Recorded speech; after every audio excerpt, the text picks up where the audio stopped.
Among Florida's large Cuban-American population, the rallying cry of Free Cuba has long been a call for democracy on the communist-run island. Following anti-government protests in Cuba, those calls are growing as the exiled community across the US show support for Cubans facing the worst economic crisis in decades. It doesn't matter whether you're born in Cuba, Cuban born or US born. If you're Cuban heritage and you love Cubans, because I know a lot of Colombians, Venezuela, and a lot of people that love Cuba, you got to understand what's going on and you have to support this. We are lucky to be able to do this here.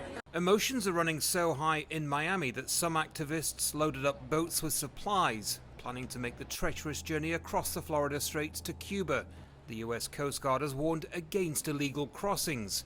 The US Secretary of Homeland Security, Alejandro Mayorkas, fled Cuba as a child and warned those potentially planning to leave Cuba not to come. Migrants who do attempt to enter the United States by sea put their lives at incredible risk.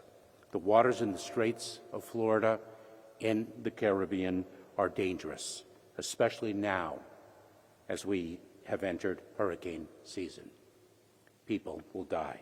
Miami's Mayor Francis Suarez is calling for military intervention, saying the US has an obligation to stand with the people of Cuba. They've shut down the internet, they've shut down electricity, and they've gone out to the street to beat and to harm those who are protesting peacefully for freedom and liberty in their country. Outside the White House, too, Cuban Americans are calling on the Biden administration to help.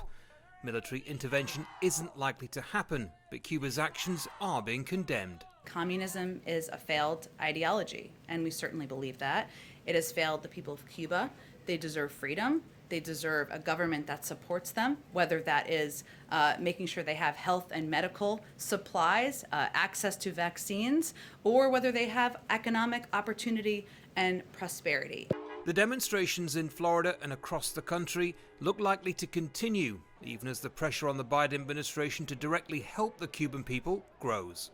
What Cuban Americans see then is an opportunity, one that hasn't presented itself in decades. Many here who have family on the island say if the Cuban people are brave enough to take to the streets, then the US government should back them. What form that takes is unknown, but the refrain here is the time to help is now. Andy Gallagher, Al Jazeera, Miami, Florida.